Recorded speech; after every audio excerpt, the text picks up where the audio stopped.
Good morning, Kangs. I'm Monica Shinoda, and I'm one of the organizers of our school's AAPI club. As we work to create a more equitable, safe, and welcoming learning environment, we'd like to highlight the importance of building relationships. When you give someone space to share their own story, it allows them to create their own narrative, and we can begin to replace assumptions that we have on people based on their appearance. Today, a few members of the LW staff in the AAPI community will be sharing a part of their stories with you. You'll hear a wide variety of experiences and personal impact of historical events on our families. Hello everyone, my name is Mr. Oshiro. I am a health and fitness teacher here at LW. So just a little bit about my AAPI heritage. I am a fourth generation Asian American. My father is part Chinese, part Japanese Asian American, and my mother is Japanese American. I'm also married to a Korean American woman, and I have two sons. So my two boys have Chinese, Japanese, and Korean blood.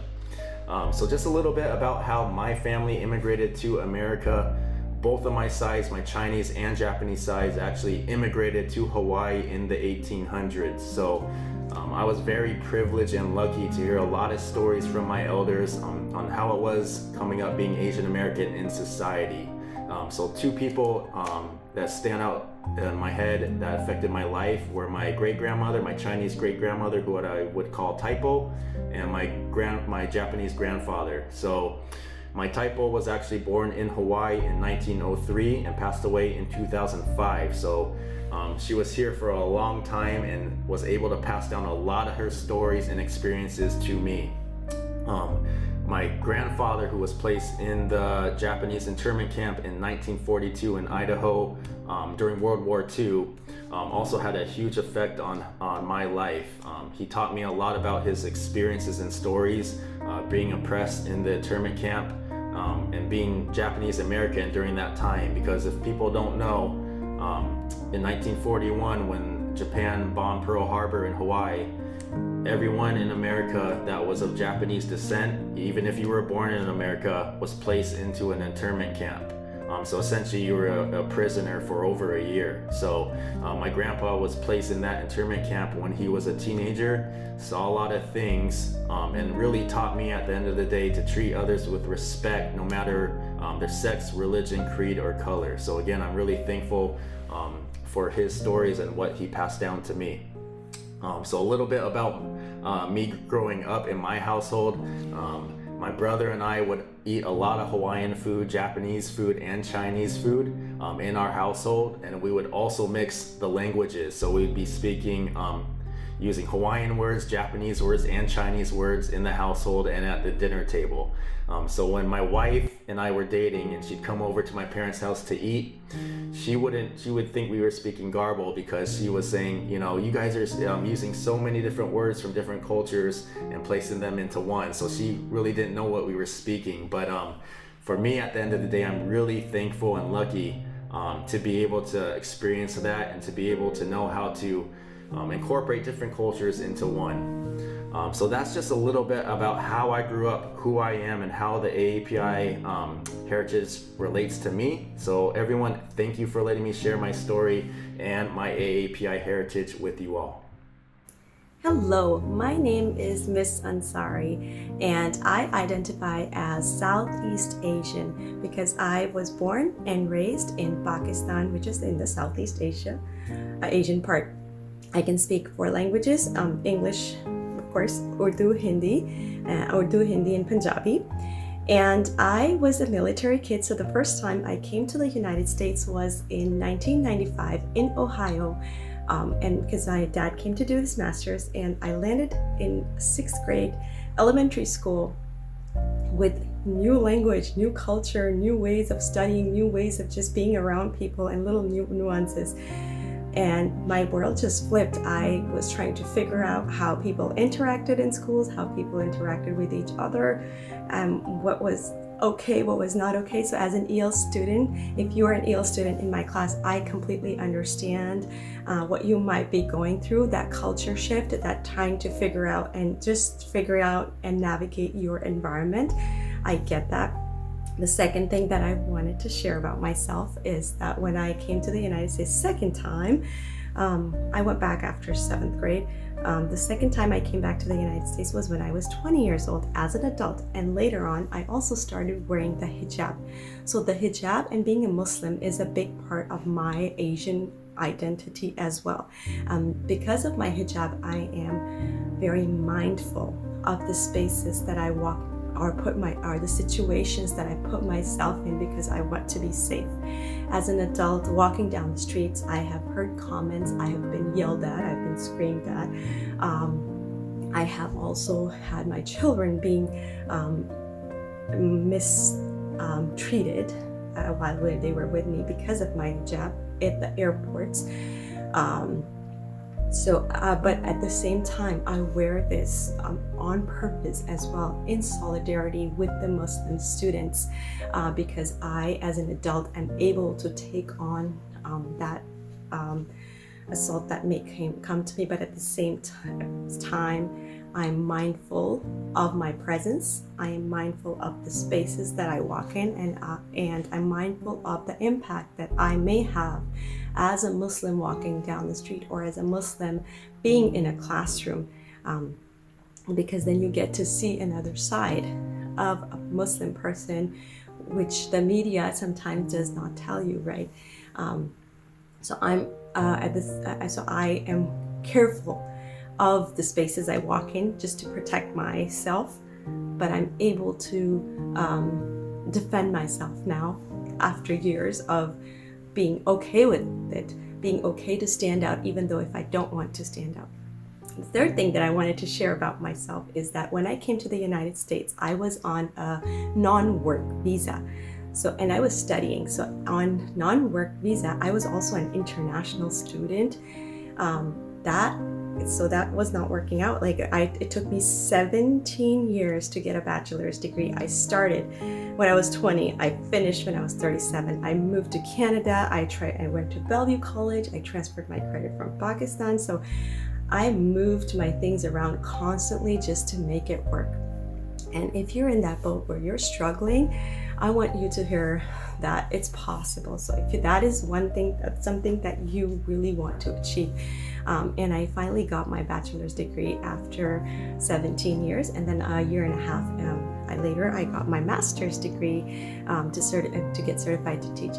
And during all this time, because I could not work, I was a part of my community, volunteering and just being a community member, just being part of the processes that happen, like doing marches and hoping for voting for extra schools and all that, which I can't vote, but I would be part of the teams that went together picketing and everything. So I just wanted you to know who I am and where I come from, and feel free to stop by and say hi.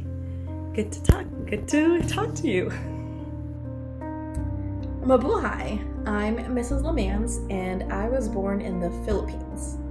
My Lula, also known as my grandma, was born in Kauai, Hawaii, and she's really the main reason why my mom's side of the family all live here in the United States. When I was 3 years old, my parents decided to move to the United States and left my sisters and I back in the Philippines, living with my lolo, my aunt, my uncle. My parents wanted to establish a foundation in the U.S. before they moved their kids here. So for 3 years, my mom and my dad worked in the fields in Delano, California, and in Alaska for the fishery and hatchery company. Finally, when I was 6 years old, my mom went back to the Philippines, packed my sister's stuff up, and we flew to the United States. We arrived in July of 1996, and it felt really good to be reunited with my dad again and for our family to be together again as a whole. But it was definitely difficult to be in a different country that was very foreign to me. No one looked like us, couldn't speak the language. So yeah, it was just very difficult to adjust. And when I was growing up, going to school here in the United States, I badly wanted to fit in with the dominant culture here in the US. And so I hid a lot of my cultural identity. There was an experience when I was in elementary where I had friends come over for like one of my birthday parties, and I had heard from another friend that one of my friends said, I'm never gonna go back to Dawn's house again because her house stinks because of all the food that my parents made to celebrate my birthday. And that ever since that experience, I just hated my Filipino culture. I didn't want the food. I didn't want to go to school smelling like my food. I just hated that. And so I hid a lot of my cultural identity growing up. And it wasn't until I got to UW as an undergrad where I joined the Filipino American Student Association Club. And I also took a few Tagalog class. Tagalog is the main dialect in the Philippines. So I took 3 classes of that while I was at UW, and that's actually where I met a lot of my friends now. A lot of them were Filipino, all came from different backgrounds. Some were born in the Philippines, some were born here in the US, but we all had some craving of our Filipino culture. And so we as a class learned together, and that was really like UW and me meeting all the other Filipino Americans in Seattle, Washington was my eye-opener. And since then I've been more open to my culture, my food, tradition, everything. And it makes me sad thinking about why I even hid my identity growing up, because I am so proud of my family history and everything we've gone through. And so, yeah, that's really my story in a nutshell. Hello, I'm Mrs. Teal. My given name is Amy Lai Hong Young, and I am the 3rd and 4th generation Chinese American born and raised in Kailua, Hawaii. My great-grandparents, my Apo and Agong, traveled to Hawaii in the late 1890s and early 1900s from various areas of the Pearl River Delta in southern China. A couple of them originally traveled to Hawaii as laborers to work in the sugar and pineapple plantations. Right around that time, the U.S. economy was struggling, and there was a growing anti-Chinese sentiment in the U.S., which prompted the creation of the Chinese Exclusion Act, restricting any immigrant laborers from China. Also around that time, Hawaii became a U.S. territory, and so the Exclusion Act also applied to my great-grandparents and other Chinese workers in Hawaii. A couple of them returned to China after their labor contracts ended, or some of them returned to get married, since most of the workers that came over were single males. And in order to return to Hawaii, they had to apply for paperwork as merchants instead of laborers. So part of the family history that I have in Hawaii, where my great-grandparents were able to come back and ran a general store, an herbal medicine shop, and even a fish market.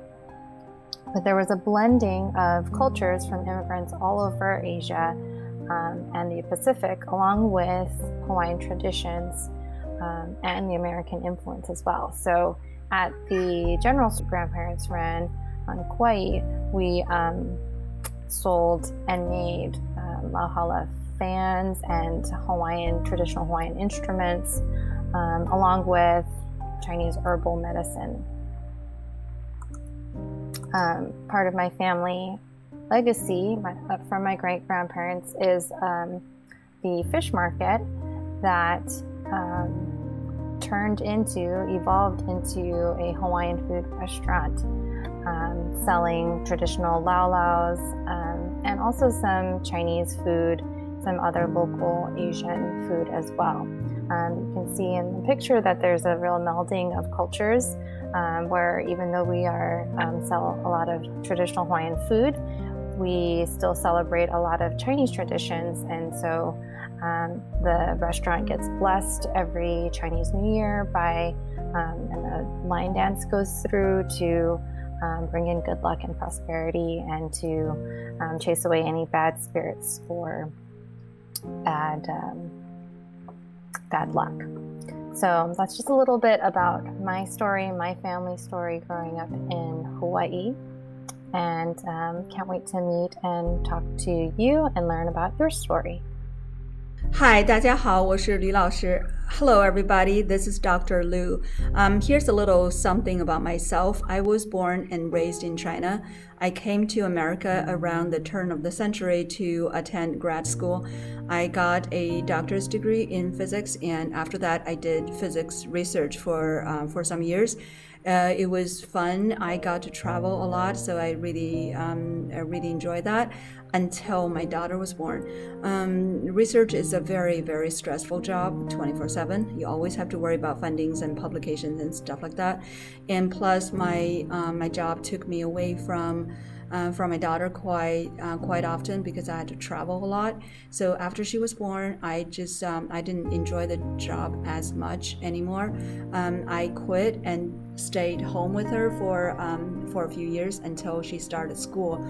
Those were the best years of my life. I got to be very close to her, so it was great. After she started school, I got bored. Staying home alone, so I decided to work again. She was still young. I didn't want to go back to research and that stressful job. So when I was in grad school, I TA'd a lot.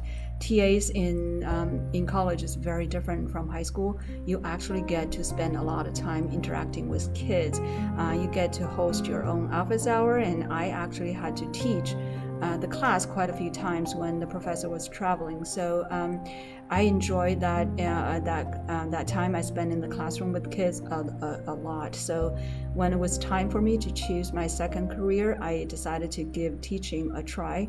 That was 7 years ago, and I never looked back, and I've never regretted the decision. LW is a great school. I love working with kids and all my fellow teachers here. Everybody here helped me a lot through my up and down years. For that, I'm grateful. Okay, I think that's it. That's all I want to share today. If anybody wants to talk to me more, please email me. I will be happy to talk to you. Bye, everybody. 안녕하세요. I'm Miss Ring Vitue. I'm the video production teacher here at LW, and I am Korean American. I grew up in a multicultural, multiracial family. My mother is Korean. My father is white from New Jersey. His family heritage is German and Irish. My mom and I lived in Korea for 7 years while my dad was away with the military. And then as a family, we moved around the US and lived in parts of Europe. I never experienced racism. My mother did, and told me about some of the instances, not all. And she told me that if anybody ever tries to, confront you about their perception of you, that you have to keep your head high and take the higher ground. I've never had to do that because I don't look Asian. I don't look any race. I look white.